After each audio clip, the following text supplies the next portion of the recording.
Welcome to the Shock Your Potential podcast with your host, Michael Sherlock. We all have potential, but sometimes we need inspiration to get us to our peak performance. Whether you are starting out in your career, ready to move up the corporate ladder, or taking the leap into entrepreneurship, Michael's guests provide powerful tools and resources to shock your potential. Shock Your Potential is a global professional development training company committed to your unique journey. Learn more about us today at shockyourpotential.com. Listen in to today's expert. Thank you for joining us on another episode of Shock Your Potential. I am, of course, your host, Michael Sherlock. And all month long, as you know, in May, we're talking about Mindful May. And that's everything from meditation to mindfulness practice to just making sure we're taking care of our own mental health. And not only I think is that important, but especially as we come out of a pandemic, we have a great opportunity to really take a good look at how we're all doing. And my guest today is going to have a very unique perspective on this. So Mia Hewett is a master business coach, and she heals trauma. And I think we can all guarantee, no matter how much trauma any of us might have had before this, we've all gone through a universal trauma of a pandemic. Now, she's co-owned and operated a 7-figure business. She's an international speaker and a world-class business coach. She's also the founder of Aligned Intelligence, which is a methodology that removes all blind spots, which would be important for all of us, fear and anxiety, and something that is always at the back of many of our heads, self-doubt, that in the end leaves people through Aligned Intelligence to feel free to be me. And this allows her clients to stop secretly struggling and live in alignment with their dreams so that they can scale to 6 and 7 figures in a very fast way. Now, she's had a lot of experience, and in her 30s, she actually was also at the helm of a multi-million-dollar company. She had happy kids, a gorgeous house, but somehow didn't still feel good enough. And I think we all have some of that in us, in every part of us. And I think sometimes just being able to say it, it's important. Along the way, she read every personal development book she could get her hands on. She took every course. She paid to be in the VIP sections of anything that was going to help move her to the next level, hired some of the best coaches in the world, but no one could help her figure out what she was missing. And that's when she figured it out. It really wasn't something outside of her. She had to find it all, but she had to find it within her. And that is really what moves her to do more. She's helped hundreds of entrepreneurs who've also known that they were meant for more. And she's sharing her secrets in her new book, Meant for Me, which explains how to stop secretly struggling, awaken your full potential, and discover who you are. So, yes. Big bio. Mia, thank you so much for joining me. Absolutely. Thank you so much for having me. Thank you so much for having me. Yes. I think, it's hard sometimes with people's bios because I read them and I'm like, I want to say everything in there. And then I like, you're like, oh, wow, I've got a lot to do. Much. But I think that I love your story about, you facing your own sense of, hey, I've achieved all this. Look at all the great things I have, but there's still something missing. And I think that that's something that not only a lot of people struggle with, but especially after this last year when businesses were hit hard and people's jobs were hit hard and families were, torn apart, not just from lost loved ones, but not being able to see loved ones. And so there's a lot of trauma that I think people are experiencing. So I'm curious to learn more from you, but I gave some highlights to your bio. Tell us a little bit more in your words about you and your business and how you truly help people to shock their potential. Absolutely. Absolutely. Well, when I was I think what I would want to know if I was a listener, like, why should I listen to you? Like, what is it that you have uncovered? Well, what I would like to know that I would have liked somebody to have told me. What happened was when I was about 5 years old, I was playing in my room and I remember hearing my father calling me, and I could tell by the sound of his voice, he meant business. And so of all the people that I was afraid of in my household, my father was the one who scared me the most because I could never tell, Michael, like when something was going to trigger him and set him off. Like on one moment, he could be this real gregarious, like funny personality. And then the next moment in a split second, it's like something could set him off and somebody was going to get hurt. So I always felt like I had to walk around on eggshells. And so I remember him inviting me out this day. It's like, oh, I want us to go outside together. And I remember thinking like, why? Like, why does he want me to go with him? Because I wasn't really his favorite. I was kind of like the girly girl. And my older sister was like the boy he like never really had, because there's, three girls at the time. There's a total of four now, but at the time. So I remember thinking, why does he want to spend time with me? And I remember, but then feeling like, wow, like I'm so special. Like, look, like he's choosing me to go outside. And I remember we went outside and my father said, which one of these is your favorite chicken? And I was like, oh, that's easy, right? I loved this one in particular. Her name was Oh, Henny no. Penny. And I was like, oh, she's my favorite, because anytime I went outside, she always would come over to me and always see what I was doing. And I would go find her worms. Anyway, long story short, my father says, as plain as day, good, then that's the one we're going to kill today. And I remember in that moment, Michael, my whole mind became like working over speed, right? Like I became so confused. I didn't understand what was happening. I didn't know what to say. I wanted it all to stop. I remember hearing someone scream and then realizing it was me. And then I remember feeling like, oh my gosh, I've done something horrible. Like Right. this is all my fault. Like, Yeah. I froze, my mind went blank. And in that moment, my life changed forever. And you see, that day I decided people don't really mean what they say. You Mm. can't trust anyone, not even your own father. And the world, well, it's not a safe space, right? Yeah. So what I vowed that day at 5 years old, that I was never going to let this happen to me again. And so I built these walls around myself and didn't let anyone in for years and even decades. I just never knew back then, Michael, that the walls that I built to protect myself would become my greatest limitations for my life and my business. Mm-hmm. Right.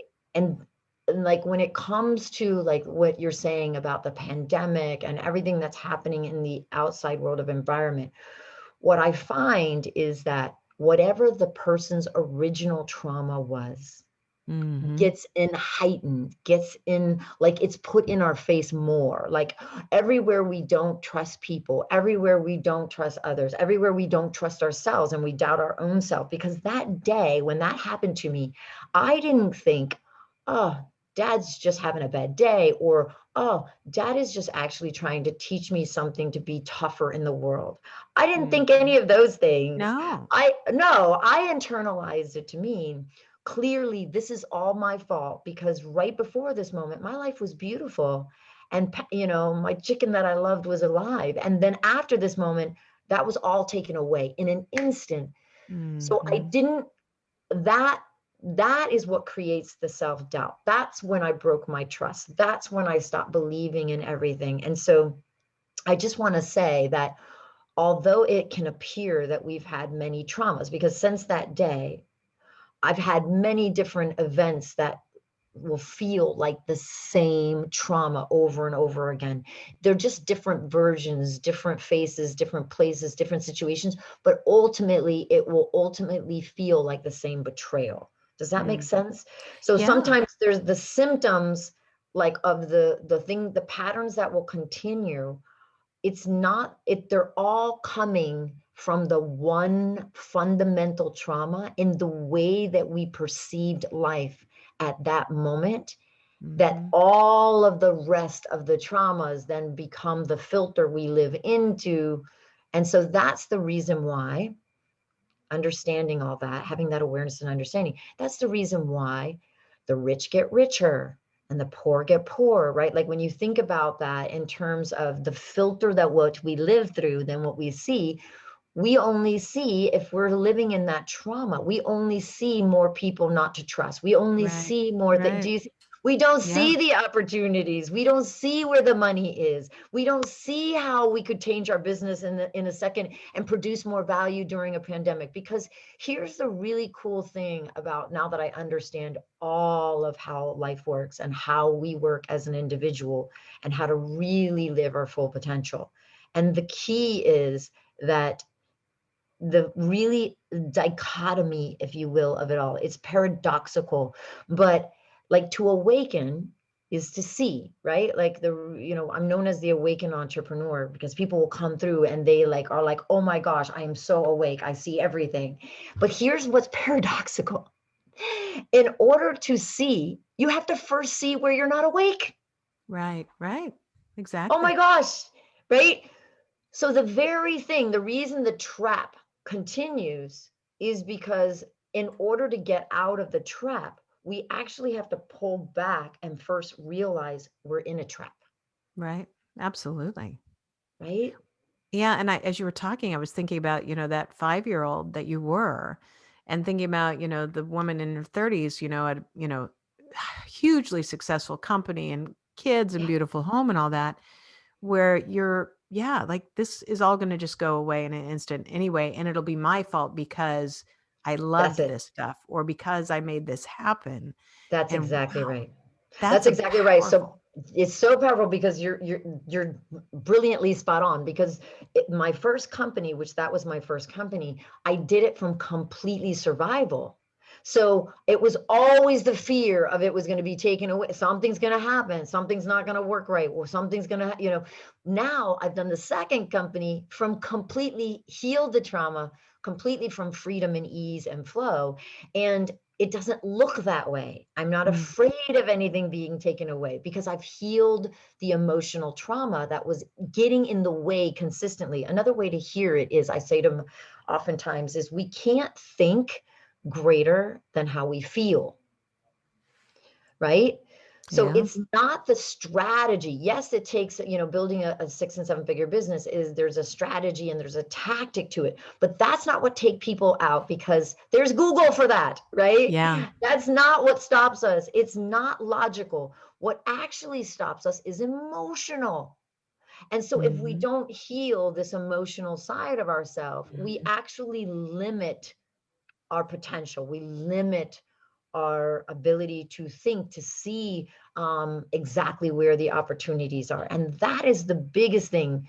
And what happened is because when we go after our dreams, right? When like how we take, let me back up a second. For anyone listening, wherever you are, if you're in a car or if you're in a home, if you just take a moment and you look around wherever you are, I want you to consider whatever you see is actually that in order for that to be created, somebody held that idea, held it as an intention, took it from an idea into a thought form, took action upon it consistently until it became, materialized into reality. So everything is operating from inside out. Nothing, nothing is created outside in. Ah, yeah. I never thought of it that Nothing. way. Nothing. And why this is so important is the illusion is, or the misunderstanding and the misconception is that anything outside of us can be happening to us rather than it's inside of our own creation, not that we're aware that we're creating it, but that it's Right. in our own creation because we held the intention, we held the focus on it, and then felt the feelings of what that felt like and then consistently worried upon that, which will then materialize that into reality. So the other way of saying this is the thing that you would want to know most about the mind is once the mind decides it has a problem, it will go to protect that problem. It will Hmm. prove itself right, Hmm. even when it's wrong. Hmm.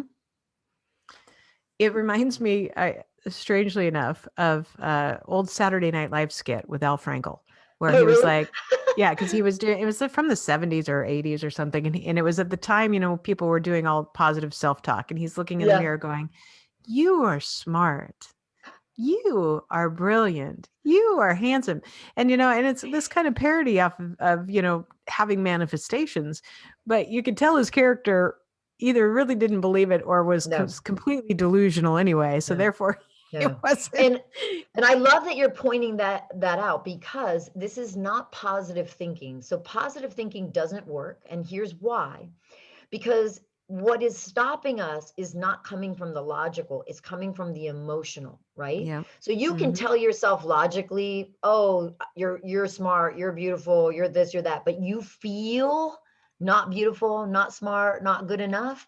And what's happening is because everything is energy, everything is energy. And like, let's feel that. It's not a woo-woo thing. Like, everything is created by the universal law of cause and effect, meaning me being, each one of us is a cause, then whoever we're being as a cause then creates a ripple effect, right?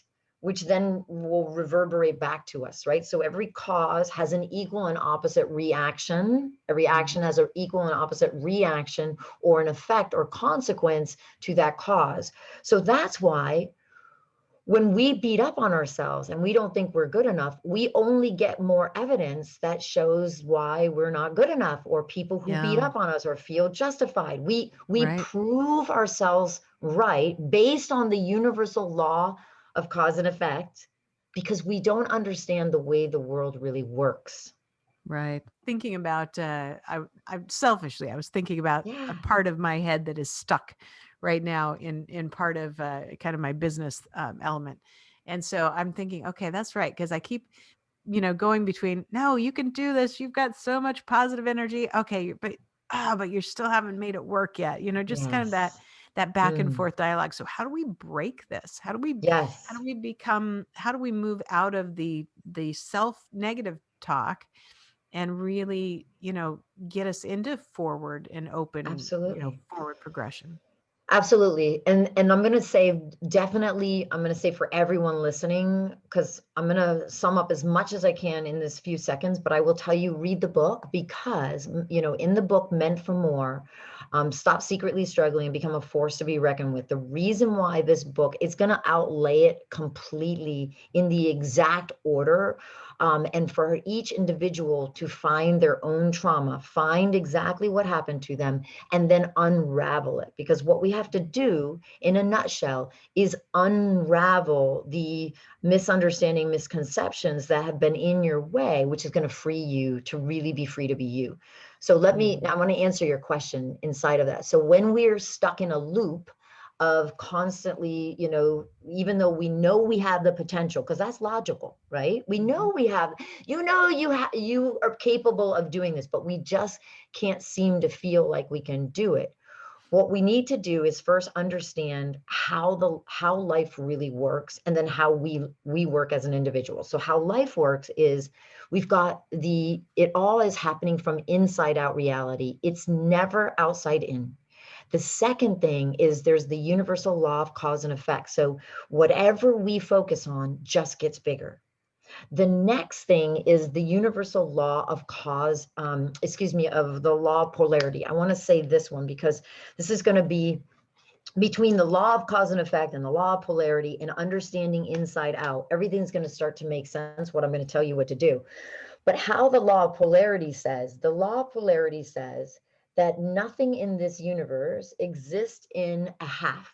Everything is existing in an equal and opposite whole. What does that mean? That means for there to be an up, there's a down. For there to be an in, there's an out. For there to be lack, there's abundance at the same moment in time. There's not a different moment in time that this exists. So for a problem to exist, the equal and opposite solution must equally exist at the same moment in time, not a different moment in time. The reason why this is really important is it helps you understand just what side of the equation are you on, and the bridge to getting from here to there, from the problem to the solution, is always curiosity. You've got to get really, really, really curious, right? And kind of take on, like, I don't know, which is a very humbling experience, because one of the things that we said during our trauma, all of us in some way, is, I'm not going to let this ever happen to me again. But in doing so, then in order to protect ourselves, we think we have to be right. So the fear is of the fear of looking wrong, which means we don't ever want to let our guard down. But the way to actually see the way to how to get everything we want is we have to let our guard down, in the sense that we got to get really curious. Like, wow, well, if there is a solution to this, and I could totally make this money, and this was totally possible, How would it be possible? And just in opening up and asking the question, here comes the most beautiful thing that everybody has access to, that we just didn't know we have access to, is the receiving of the answer that we're looking for. Because allowance, we don't get what we want by force. We actually get what we want by leveraging the universal law of cause and effect, by allowing. So allowance is not passive acceptance. Allowance is more about recognizing that there is a higher source, a power, a love that knows more, knows better, right? That you are all a part of, that you can just tap into by opening yourself up to that question, right? And inside of that, what it will do when we do that is it literally will allow the download, like you'll get an intuitive hit of exactly what it is that needs to happen. You will see the way will be given to you inside of that. So nothing is happening by accident. There's a bigger play going on. So allowance, I just want to say another thing about allowance, because they often misunderstand when I want them to have the full experience of what this feels like. Allowance does not mean tolerate.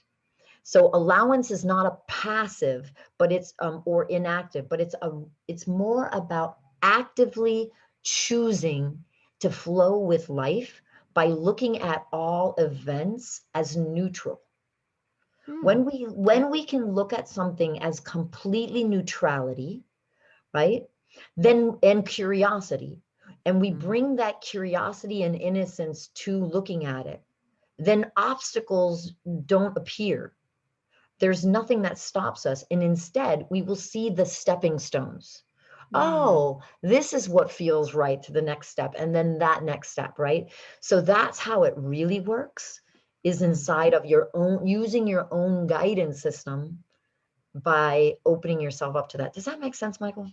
It really does actually. And I love the way, obviously I'm taking lots of notes, but Yeah. I just want to call it the last thing you said again. If you look at all events, it's completely neutral. And with curiosity, then the Yes. obstacles don't Yes. appear. They just Yeah. show up like stepping stones. Yeah, And there's nothing there, right? Can you feel that energetically, which is most importantly, that at an energy level, because you can't hold on, because everything's happening energetically. The universal law of cause and effect is happening energetically, right? So you can't, all fear is a form of attachment. Can you feel that? It's like, I have to control this thing that I want to control. Well, as soon as you do that, feel the energy. It's one of tightening and not allowing. There's no flow in that energy, right? Which becomes all about like this constricted, which then by universal law of cause and effect, you just get more control and more things that are constricted. Things don't work. I hate that, but they don't. They've happened to all of us, right? And then as soon as we recognize, oh yeah, like this is all constricted, we can start to feel the energy of flow and ease and leverage, right?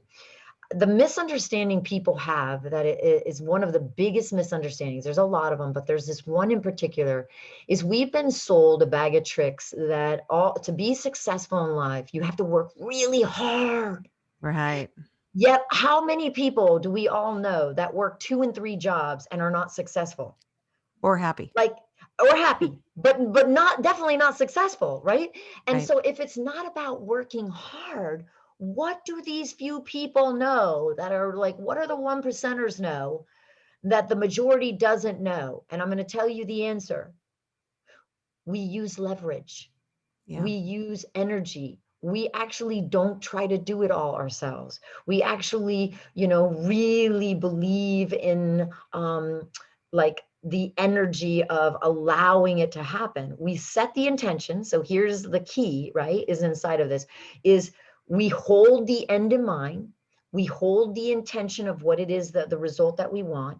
We then consciously accept, right? Responsibility, meaning not you better be responsible, but meaning that we have the ability, we have the power to respond, live intentionally, and then actively and deliberately, right? We're going to clear anything that's in the way of that intention, then apply, what would work inside of holding the end in mind and the solution take consistent actions consistently from that feeling place of alignment. Mm-hmm. And then we are going to have new experiences. And Mm-hmm. those new experiences are going to give us new results, right? Because we go all in on that. We're going to go all in on it. So it's not knowledge that gives us the results. It's not education that gives us the results. It's having new experiences that give us those new results, which will Yeah. change our life. Which is really interesting. And again, I know a lot of, as I have guests, I'm always thinking about how this plays out in my world and my business. But this is Yeah. so perfectly timed because last week on Thursday, Yes. I had a disappointing meeting for a training gig that I was really hopeful that it was going to come through. Yeah. And I mean, things have changed prior to Yeah. pandemic. Yeah. 95% of my business income came from those kinds of speaking and training opportunities. So we've had Yeah. to really adjust. But I've been seeing things come back and I've been very excited. And I was very excited about this one opportunity. And it didn't happen. Hmm. And it's actually partly my fault because I asked them, I told them that I think some of the things they were looking for, they weren't really sure that that's what they wanted yet. So I probably took myself out of the equation. So I should, Yeah. actually probably be proud of myself for doing that. But Yeah. I had this real emotional response to it about 2 hours later. Hmm. Like it was Yeah. done. Then I had other Yes. calls. So, you're like going, and then you're like, Yes. I texted my husband. I'm like, well, I don't think that's going to go. And then boom, it was like this emotional tidal wave that Yes. turned into I'm never going to get a speaking and training gig again. I mean, like, yeah, I Mm. know this thing. I Oh, mean, totally. I got Totally. 17 things in motion right now. But Totally. this whole thing that all of a sudden just felt like this weight. And Yes. I really tried to, kind of go through that for about, 24 hours. It Yes. was like this sense of Yes. grieving. But then Yes. I went into this week, which is my whole podcast taping week, where I tape a Yes. month's worth in one Yeah. week. And every hour I've got somebody new that Yeah. we're dealing with new ideas. I'm making new connections. Mm. So it's Mm. like every hour my brain like opens up a little Yeah. more. My Yeah. thoughts Yeah. become a little clearer. Yes. Yes. And so by the end of yesterday, I had another solution to something that I hadn't even thought it was really a problem, but I was like, "Oh my God, here's the answer to that problem I've been ruminating over for 3 Yes. months." Yes. And that's when you open up to those new pathways That's it. That's and it. you can give into them, they can help you Absolutely. move forward. Absolutely. Because that's what I mean by once the mind decides it has a problem, it will go to prove itself right. It protects the Yeah. problem. So the answer is we have to do the complete opposite, which is why success is counterintuitive. I always tell Yeah. people this. Success is counterintuitive. Instead of like going to protect the problem, you have to get more vulnerable. You have to come Mm. from you don't know. Right? Mhm. Like, I have no idea, but if this can happen, how is it going to happen? If people realize inside of like how I create, how I'm doing everything, I'm trusting everything. Like, I Yeah. hold the intention of exactly the end in mind that I want, but I am completely flexible on the delivery. I don't let go of the end.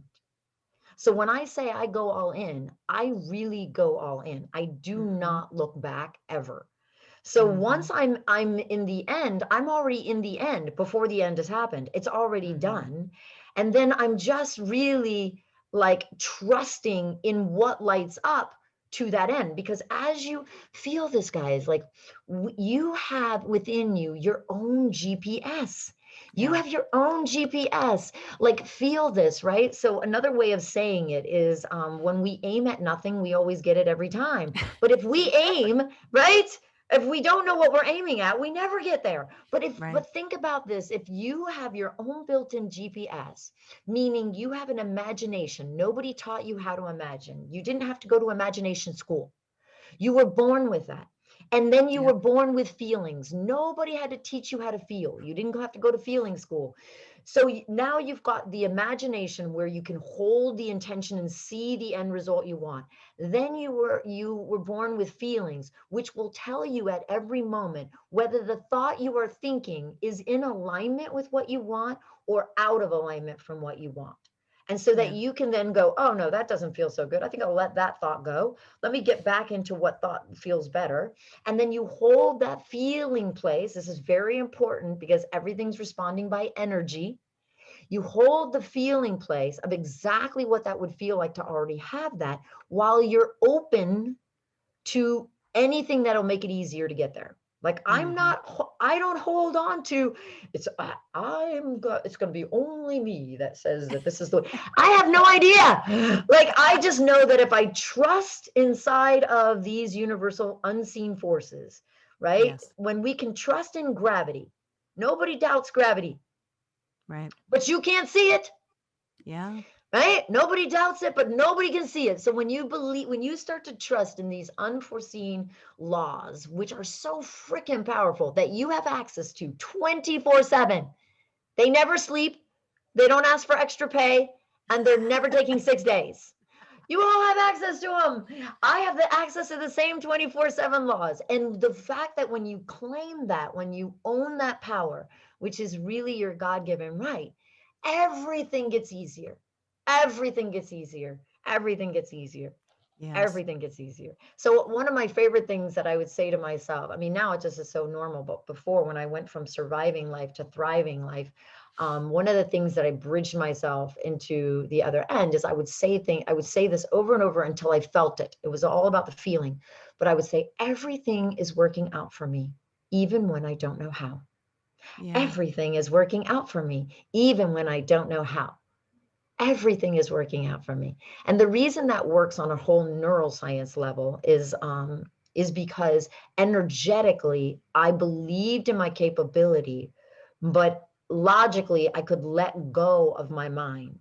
Mm-hmm. So I didn't have to know how it was going to work out, which is what stops every single human being, because they don't want to they don't want to make a decision because they're afraid that they're going to be wrong. So they Yeah. don't know how it's going to happen first. So they hold on to needing to know the how, and they never take the first step. So when you say everything is working out for me, even when I don't know how, it allows me to let go of my mind, hold the feeling place, which is really the most important part, and then Right. expect the answers. Expect the answers. I trust it. I Yeah. trust it. You give your mind permission to not have to control it. And that is the difference between force versus real power. Yeah. So real power has nothing to do with control. Yeah. So I There. always say to my clients, you have all the power, none of the control. Yeah. That's very true. And I am a person who likes to control a lot. We all became control freaks from our original trauma. You got to be forgiving, because every single person has had an original trauma. I had this Yeah. one guy came to me I'll tell you real quick, is he was like, he showed up on my call and he says, I went to a hypnotist because I don't think I have a trauma, but I went to a hypnotist because I was so afraid I was going to get on your call and you're not, I wouldn't be able to tell you what my trauma is. And I said, I would have saved you the money. I can find it in my sleep. Like, it takes me a few seconds to find somebody's trauma. And I said, let me show you yours. I'll take you back and we'll find it. It wasn't the one the hypnotist found, which is always the case. If I told you, even people who've done years of therapy, they never have the right trauma. Yeah. But his was, just to give you an example, because even people who are like, I had a great childhood, I don't think that, I don't have a trauma. Let me just tell you this. His was, because let me explain what a trauma is. A trauma is, so a child grows by an emotional bond of trust. Mhm. Okay, this is how it really works, not what people think it works. So a child grows by an emotional bond of trust, right? And so as they're growing, that whole self-trust is built and fostered by this bond of feeling connected to everything and everyone. And we trusted ourselves, we trusted others, and we trusted life. When that emotional bond got broken, right? But let me back up a second. That emotional trust is what allows us to take risks, be vulnerable, rely on others, ask for help in order to explore our world. When our self-trust is what has us believe we are capable, even when we don't know how. In other words, it's our self-trust that allows us to have no doubt. So what happens to us is when that emotional bond of trust gets broken, we experience an emotional trauma. And so that's what an emotional trauma is, where we pulled back inside of ourselves. We separated from the wholeness to the self-trust, to believing that we were capable, and really went into thinking that there's something wrong with us, causing us to doubt ourselves, question our very existence, right? Like thinking we must be flawed in some way because we broke our own self-trust. And so then we broke trust with others and the world.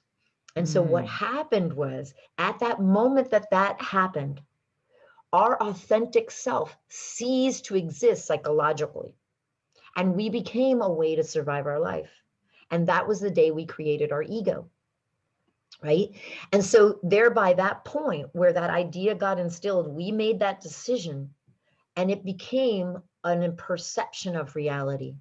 So then what happened to this little boy, this guy who, when I got him, he would make money and lose money, make money and lose money. So he could never really build wealth. And so I took him back, and his trauma was when he was 4 years old, he had come home from preschool and he was like, Daddy, Daddy, Daddy, look, I colored inside the lines. And his dad looked at the piece of paper and said, huh, well, I guess you don't have much of an imagination. Now, that's all he said to the little boy. He didn't, let's just be straight, Michael. He didn't beat him. No. He didn't like abuse him. There was no physical, there was no mental abuse. There was like he said, I grew up in a great household. My dad was a loving man. Yes, he was. But in that moment, the little boy who didn't even know what an imagination was, took it literal and thought like there was a part of him that was missing, which all children do at that age. And so his whole life, he became a person, he thought, wow, I must be a disappointment. So his whole life, he was trying to prove he was good enough, right? Like if I just do this, then I'll be good enough, right? And so he would make money and lose money because he always would return back to being a disappointment. Because when that emotion stays in the trauma, every time we prove ourselves right, even when we're wrong. So we had to heal that inside of that man and completely freed him. And now he freaking crushed it. Because he was freed of that emotionally, he ended up investing in Bitcoin and he made so much money. Because he saw the opportunity, right? When you don't have that running, you no longer are afraid of any kind of attachment because that's the emotion is gone that's stopping you. So. Gosh, Mia, we could do this forever because I could have you psychoanalyze me until kingdom come. I've been trying to dive into what my trauma is. I think maybe I might have found it. Who knows? Yeah. Such great information. And I know we're going to have all your contact information on the show notes, but just in case somebody's listening right now and they're like, I need to find this woman because she is the key to my success. What's the easiest way for them to find you? You can email me directly. I'm the one who answers all my own emails. My team doesn't. It's mia@miahewett.com. And Hewett is spelled Hewett. So it's ETT, not ITT, ETT.com. And also you can just pick up my, download my free book. It's all you have to do is go to miameantformorebook.com. And then you're going to enter a password because this is the only place it's free. You just want to put in all one word, free book, capital FREE book, right? Free book, all one word, and just get the book for free. It will really, really help them unravel no matter what trauma they've had. It's a journey that the book takes you on where it's my higher self coaching my younger self. So I call my younger self Sue so that the reader doesn't get lost in it. I'm going to have you just I want to make sure that I've got the link to your book down. Yes. Sure. Correct. So is it miameantformore.com? miameantformorebook.com. miameantformorebook.com. And then it's free book is the password. Yeah. Excellent. So before we go, Mia, do you have any last words of wisdom or pearls of advice for my listeners and viewers? That's such a great question, right? Depending on where they are. I think the biggest thing that I would want anyone to say to me, if I could pick one, is the more you let one single belief define who you are, then the less capable you are when you have to adapt to the environment around you. So when you can really let go of single belief, it allows that flexibility to be who you need to be in any situation, any environment, with any person, being free to be you. Yeah. And the more you can take down that first limiting belief, then maybe you can start to pull others out as you go along and you gain success in that first one. Absolutely. It's like a domino effect. When we hit the first one, it literally starts to unravel the whole, the attachment of all the rest. Yeah, I agree. Mia, thank you so much for sharing everything you have today. It's been incredibly powerful. I've taken 5 pages of notes. I'll be downloading your book. Yes. Yeah. Thank you. Awesome. So happy. And Thank you so much. Thank you. It has been an absolute pleasure being connected with you. Thank you. Same here, Michael. Same here. Thank you for joining us on another episode of the Shock Your Potential podcast. Learn more about us today at shockyourpotential.com, including details on Michael's 2 best-selling books. Tell me more, how to ask the right questions and get the most out of your employees, and sales mixology, why the most potent sales and customer experiences follow a recipe for success. And as always, don't forget to subscribe, rate, and like us today.